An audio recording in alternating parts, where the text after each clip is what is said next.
स्वामी समर्थांच्या लीला असतील, त्यांची कृती असेल, त्यांची वचने असतील, ही कायम समाजाला बोधप्रद ठरत असतात. त्यातून काही ना काही शिकवण आपल्याला संदेश समाजाला भेटत असतो. तर हाच जो संदेश आहे, नेमके काय घडते जाणून घेऊया आपण या व्हिडिओमध्ये. स्वामी समर्थांचा जो काही अनुभव आलेला आहे भक्ताला तो. स्वामींचा भक्त परिवार मोठा आहे. केवळ महाराष्ट्रात नाही तर देशभरात स्वामी समर्थ महाराजांचे मठ असल्याचे दिसते.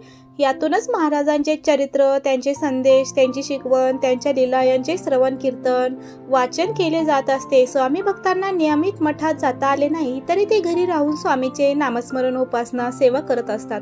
स्वामी समर्थ पाठीशी असल्याने अनुभव आल्याचे अनेक स्वामी भक्त सांगत असतात.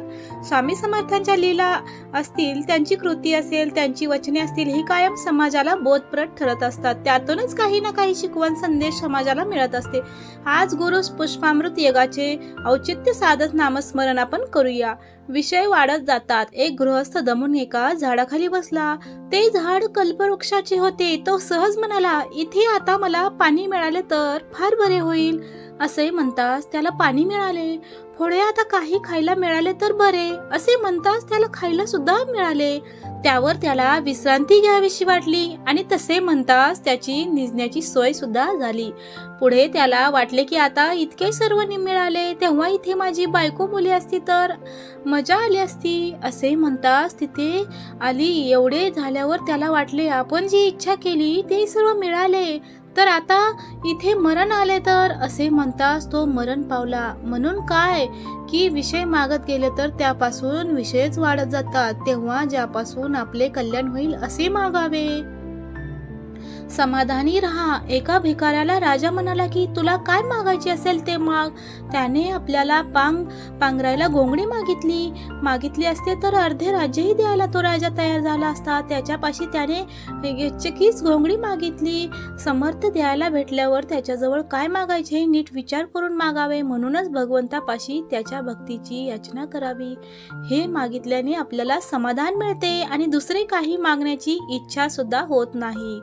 तर भगवंताचे अवतार कसे झाले आहेत, तर भक्तांकरिता देवाला अवतार घ्यावे लागले आहेत.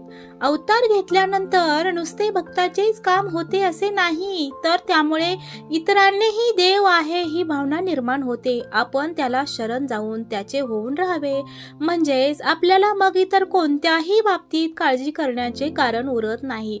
आणि त्यानंतरच भगवंत हा अत्यंत दयाळू आहे. लोखंडाने परिसाला मारले तरी त्याचे सोनेच बनते. त्याप्रमाणे भगवंताने भक्ताला भाऊ म्हणून तारला. विभीषण शरण आला म्हणून त्याला तारला आणि रावणाला शत्रू म्हणूनही तारला, पण त्याने सोडले कुणालाच नाही. असा भगवंत जोडा, याला नामाशिवाय दुसरा कोणताच उपाय नाही.